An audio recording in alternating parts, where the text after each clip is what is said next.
Welcome to Chronicles of Salafism in the UK, an insider's perspective, episode 3.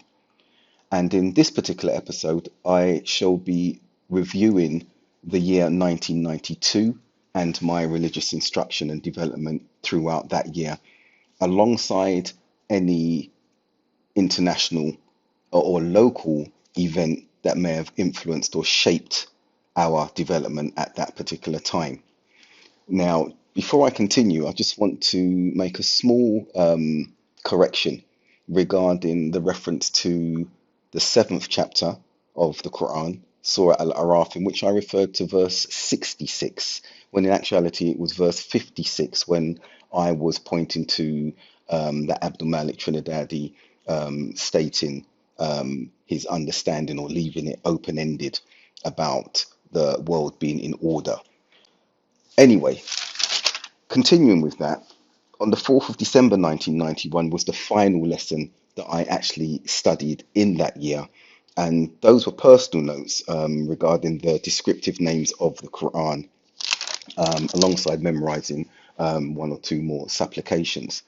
Now, this particular episode, there will be a lot of detail I will go into. This was a year when our level of study and learning increased and intensified and broadened as well. And as I go through this particular podcast, the reasons behind these developments should become clear. Now, by the beginning of 1992, my colleagues and I had become aware of an organization called Jamia Ihya Minhaj Sunnah, JIMAS, as they are commonly known as now. And this was via study circles that were being held weekly in neighbouring Clapham, at a house in Clapham. And the individual who owned that home and was presiding over these study circles was a white English convert, well known, Abdurrahim Green.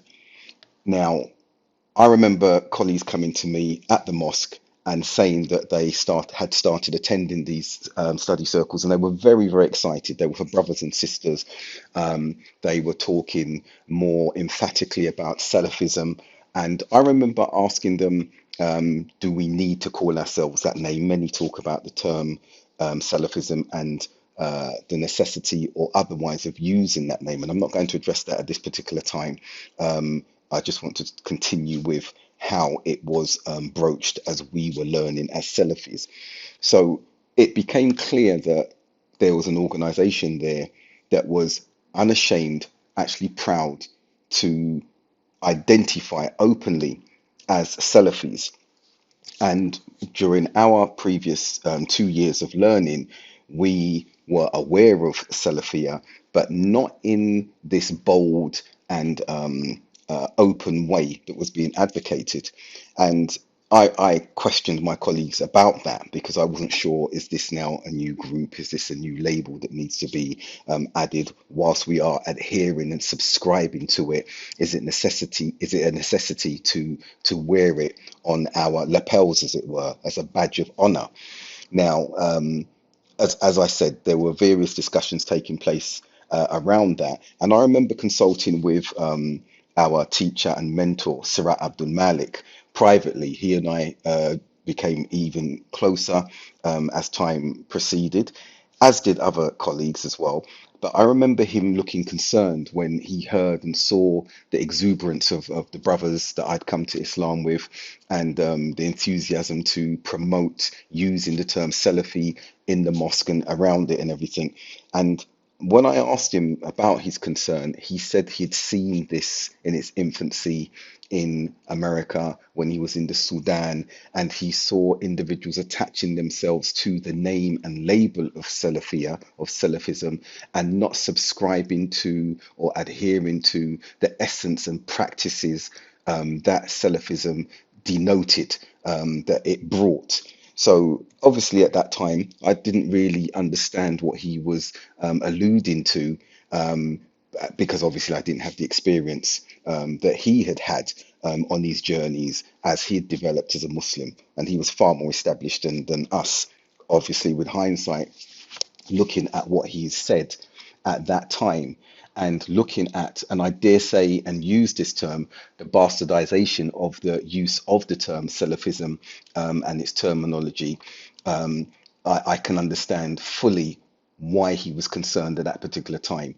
And I'll qualify what I mean when I say bastardization, because there will be those detractors who are saying that I'm insulting this particular name and term. No, what I mean by referencing that term is it's been overused and it's been misapplied, and it has become a badge. And there are adherents to Salafism who do not understand its principles, the application of the methodology, and how it fits in with mainstream Islam via its principle of orthodoxy. Unfortunately, the name Salafism has become a dirty word in the Muslim and non-Muslim world, and some of it is unjustified, hence me doing these podcasts, and some of it I think has been self-inflicted by an emerged or emerging movement and cult that has codified even further what Salafism actually is and stands for. But I'm not going to stick on this particular point. I want to go through 1992 and the year of progress as we learned more. But sticking with identity, one of the things that attracted many of us at the time as well is that the openness with which we saw Salafism, not only in its promotion verbally, but also visibly. We could see behaviorally, and I will refer to that term behaviorally a lot as we go through these podcasts, because I want to make a differentiation between and distinguish between what I have termed behavioral extremism and ideological extremism, because I think that through the prism of counterterrorism, many are confusing and conflating those who they may consider to be behaviorally extreme, which is subjective, due to their dress and their attire. They are conflating them with violent extremists or non-violent extremists, and this is actually an incorrect lens through which to view individuals. I'll quickly say, when ideological extremism is present, as we see with the violent extremists, the non-violent extremists like al-Muhajirun, like we see with the terrorists, when ideological extremism is present, then we should look very carefully at particular factors or aspects of behavioral extremism, what we would consider behavioral extremism. So, for example, the niqab in the UK is not seen as extreme as it is in France at the moment, certainly not in Saudi Arabia and other countries. So, where it's considered extreme behaviorally changes according to societal climes and norms. So, you cannot consider an individual extreme for growing a beard or wearing a niqab, for example, in Saudi Arabia. In France, they may consider it extreme, but it should not be through the lens of extremism and violent radicalization, unless there is evidence that an ideological premise of extremism actually exists as well, being suicide bombings are permissible, attacking non-Muslim innocent civilians in the West, terrorism and the like, Tawhid al-Hakimiyya, as I mentioned in the previous discourse, being the extremist strategy and ideological delineation where they've taken an aspect of Tawheed from the established three principles and made it into a fourth to politicize and therefore attack Western governments and Muslim governments, as we've seen in the works of Said Qutb and others. I don't want to stick too much on this again, but this is the point now. With Jamas, we saw the open identity, the behavioral identity, which attracted us very much. Okay, and I dare say that's not behavioral extremism in any context whatsoever. It's just a display of identity, which not only Salafis wear. We see all types of Muslims, denominations of Muslim women wearing the abaya and the niqab, and they're not necessarily Salafi as well. So we liked that. Our wives were attracted to that. We were attracted to wearing the white thobes and also sort of putting our own sort of imprint on it with the nice trainers, the different stitched sort of thobes, and maybe wearing a nice mac with the thobes and everything. So we could accentuate our own sort of style as we adopted a more Arab, and I would say sub-Saharan dress. And the latter we adopted with pride, because when we looked at Islam in Africa and saw how established it was, it gave us some sort of affinity to our roots for some of us in that instance. So we would even wear the turban as the Tuareg would wear them, and wear the kohl in the eyes to imitate the sub-Saharan Muslims in that regard. And so visibly our appearance changed. Now, understandably, I could not wear that to work. I worked in the legal profession in Holborn, firm of solicitors, but the noticeable changes were that my beard started growing, my trousers were no longer below the ankle, but above the ankle, and these slight changes that were becoming more visible.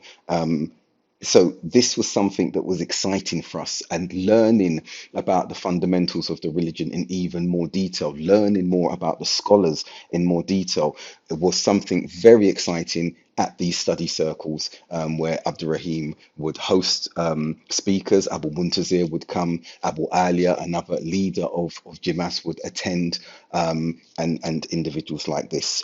Now, as we proceeded through the year, we'd become aware of a very exciting student of knowledge that some of the brothers who were studying in Medina, from Jimas, were speaking about. And I actually obtained a cassette recording of a sitting or an audience with this very individual, Abu Usama Khalifa al-Zahabi. And this audience, you could hear this emerging student of knowledge and the strength of his knowledge in Islam as a convert, an American convert in Medina. So I obtained a cassette, a recording in March 1992 from this individual. And as we planned, five of us planned to travel for Umrah, the mini pilgrimage, for the first time as new Muslims in September, October 1992. We were quite eager to meet and have an audience with him ourselves. So before moving on to that trip, that journey, life-changing journey for many of us as the first time going to Saudi Arabia, to the two holy sites, I want to start and refer to the classes that were taking place. And I will start from a different perspective, in that being a part of Jimas, Abu Muntazir, who was the head, as I've mentioned, got to know and got familiar with us as converts. And it was exciting for Jimas as well, we were told, because they'd never had a group, a contingent of black British young men join Jimas in such numbers. The only black individuals we were familiar with at the time of joining Jimas was Abu Sufyan Abdul Karim at Dawud, a very prominent speaker and individual in Jimas at the time, and another individual called Abdul Ghaffar. And we didn't know of anyone. I cannot recall any other African Caribbean black individual in Jimas at the time. So when you had a large number of us, I can't remember the number, maybe it was 12, 13, 14, 15 from us who actively joined Jimas and started engaging with them in their study circles, attending conferences and the like, it was exciting for them as well. But because of the sheer number, Abu Muntazir requested that I start study circles in Croydon. And these study circles were addressing our own colleagues, reading from simple hadith and books of Islam, and also inviting anyone else in the wider area who wanted to attend, whether they were Salafi inclined or not. And that's a difference today we see from some of the Salafi movement and the cult elements of the Salafi movement, in that they are not interested in engaging and being a part or participating with the wider Muslim populace. They've become very exclusivist in this regard, and actually haughty and disdainful. And I dare say that when we were growing in the 90s, we may have adopted some of these elements ourselves. I believe we did, still being at that first founding stage, conversion stage of development that I'd mentioned before, but moving on to the next youthful, idealistic phase where we wanted to preach to the world and change the world, as it were. Yes, so I started delivering my first study circles, and the first lesson that I delivered was on the 19th of June 1992, and that was on paradise and the descriptions of paradise. Very, very basic circle just to get things kick-started in actuality. The second class was on the 26th of June 1992, and that was entitled Enjoining Good and Forbidding Evil. And I remember taking notes and excerpts from volume 1 of Riyadh as-Salihin, chapter 23, page 126. And my own notes, I'll read excerpts of that to give an idea of how I aligned that particular talk with the context of societal norms that we were living within. I stated, quote, irrespective of the fact that the majority of this society is ignorant, jahil is the term that I use, we still have a duty to enjoin good and forbid evil. Inshallah, it is accepted that we as Muslims are not in a strong enough position to continually prevent evil with our hands. However, having said this, there are a number of us who are able to speak out against the evil prevalent in society in which we live. If we cannot do this, then surely we should hate it in our hearts, close quote. So that was an aspect of, or introductory aspect of the lesson that I gave on the 26th of June. Continuing with the other lessons throughout that year, and I will just summarize, if need be, some aspects. But on the third lesson that I delivered, my handwritten notes show, was the 10th of July, and that was the fear of Allah. And this focus was around increasing ourselves in humility and God consciousness. Then the fourth talk that I delivered, the fourth study circle, was on the 14th of August. And this was the conditions of the declaration of faith. There is no deity worthy of worship except Allah, and the conditions to that, the conditions around that. The fifth lesson was on the 28th of August. That was on obedience to the Prophet. The sixth was my first actual public lecture, and that was at South Bank University on the 4th of November. And the title of that was simply Dua, supplication. And I will give excerpts of the notes there as well. And I stated, quote, we are all looking at the wars, famine, natural disasters, and many other incidents around the world. The more technically advanced man becomes, the more he craves. And the essence of this particular talk was about Islam and the purpose of creation, and the basis of our dependency on our creator. And that was the crux of that talk. I think we had non-Muslim audiences as well as Muslim audiences attend. So the collective audience was mixed. Continuing with the lectures before I move on, the seventh lecture, sorry, was on the 6th of November. And that was entitled Signs Before the Day of Judgment. And I based this on a book that had been published in 1991 in English and translated, based on Ibn Kathir's original works on this subject. The eighth was an undated talk, but in 1992, and that would have been a local study circle as well in Croydon. I entitled that Jaws 2, the individual threat and destructive effects of the tongue, about backbiting, slander, and how these are very serious sins in Islam. The ninth was another undated lecture, and the last before I see my notes of 1993, and this was entitled Islam for the Afro-Caribbeans, Who is Islam for?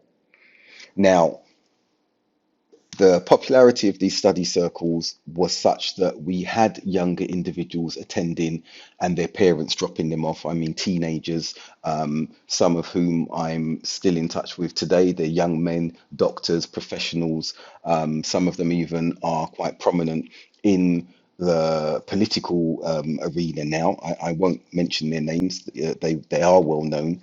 But returning to my own personal spiritual journey of learning, we then travelled on Umrah, five of us, and close group of colleagues, many of whom I got to know as a Muslim. One I'd converted with. I won't mention their names for their privacy.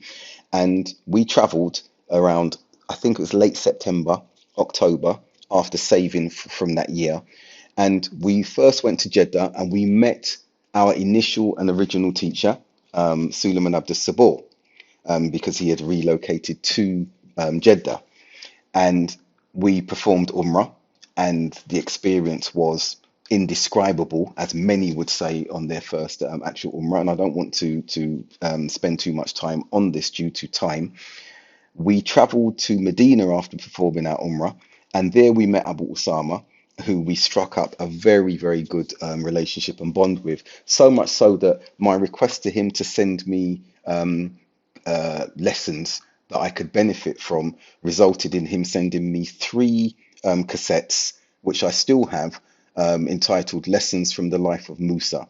And these went sort of viral by today's standards because one of my colleagues who had a tape reproduction machine actually copied a whole lot of them without me knowing and circulated them to various study circles that went around the country. So Abu Osama became a household name amongst the Salafi circles because of I think, the excellence, I would say, of those particular cassettes. We also met the brothers in the Medina University, and alongside them and Abu Osama, we went and met for the first time ever scholars. Okay, those learned individuals that, and their scholasticism was at a level that impressed us when we were asking questions. They're pondering over the questions before giving us clarity in the answers they provided. And I cannot remember all of the scholars that we met, but I remember sitting with one elderly scholar, Sheikh Gunayman. And the reason I remember this, and I won't go into too much detail, is that as we were sitting, Abu Osama was asking a number of questions, and I could see the British students of knowledge, our colleagues, squirming and trying not to laugh or snigger. And we were wondering what had happened. When we left the study circle, they burst out laughing and they actually asked us, "Did you ask those questions?" And we asked, "What questions?" And they were questions of an intimate nature of how a husband and wife can interact intimately. I'll restrict it to just that comment. We also went to try and see Sheikh Shankiti, one of the big Shankiti scholars, at his home, but he was out at the time.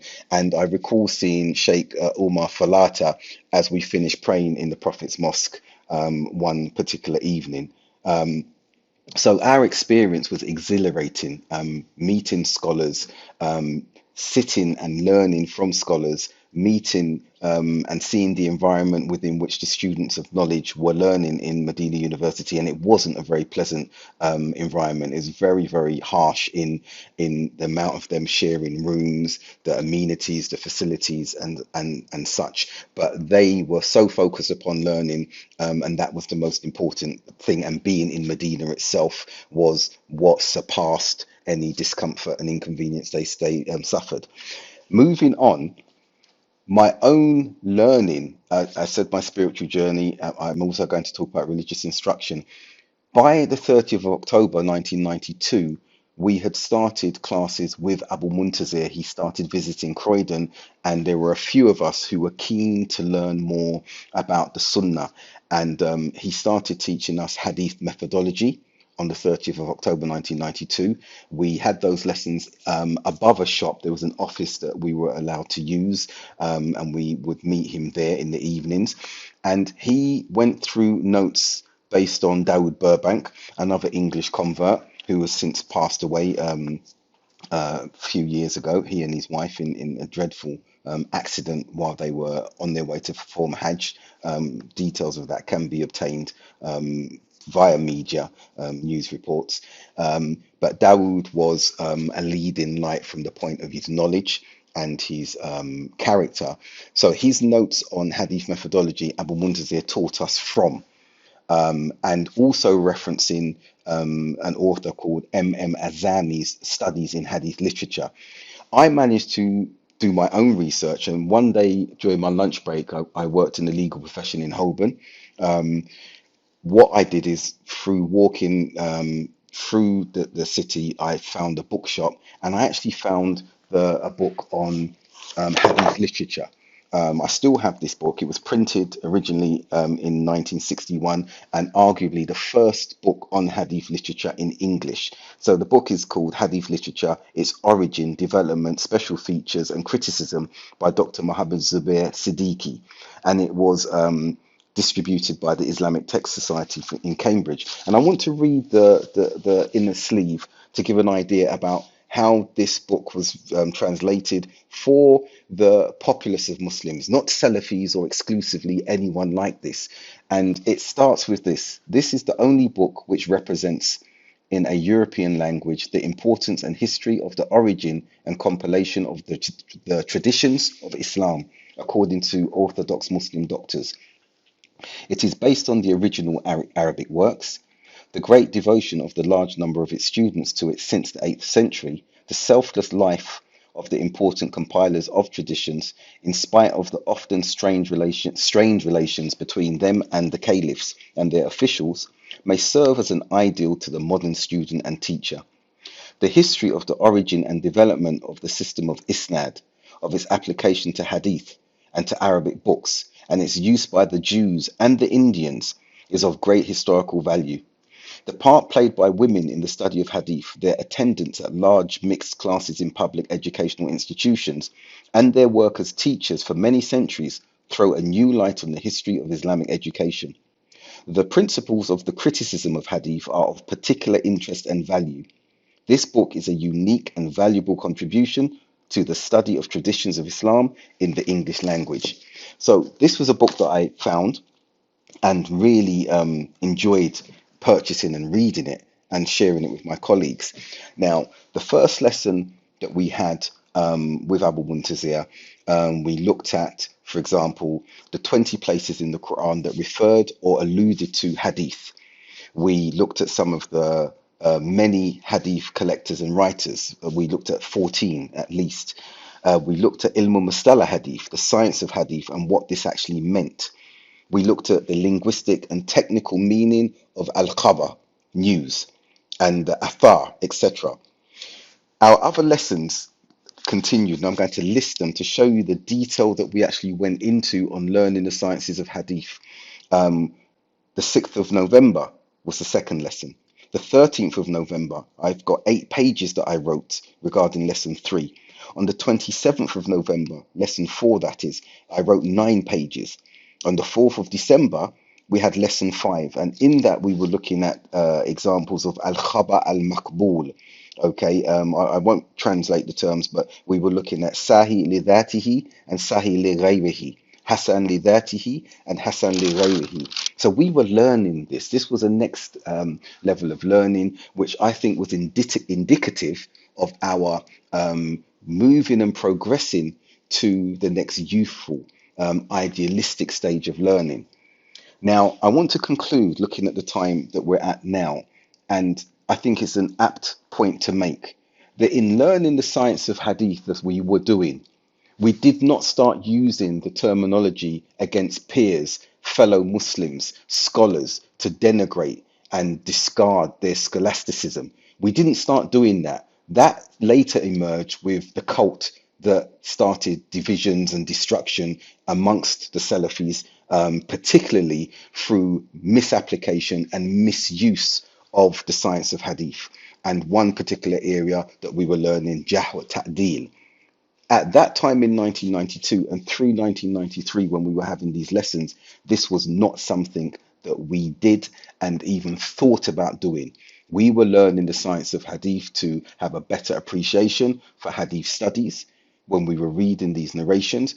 We also had a better appreciation for the diligence and the efforts of the hadith compilers and collectors and the sacrifices they made to preserve the sunnah, which complements Quranic ayats and injunctions, etc. This was our purpose. And I'll conclude at this point that in the next episode, we will be looking at a global event. I didn't address any such like or such ones in this particular episode, but on Umrah, while on Umrah in October, my colleagues and I were talking about the emerging Balkans conflict because the Croatian War of Independence had begun in 1991 and the Bosnian War had begun and started brewing. And in 1993 is when we became more actively involved in charitable work, in actually fighting, and in actual raising the profile for support for the Bosnian Muslims who were undergoing atrocious conditions and slaughter at the time while an arms embargo was imposed upon them. And this, I hope, will be the longest podcast that I deliver, as it's over 31 minutes. And I will try and return to shortening them to within or under 30 minutes in the future.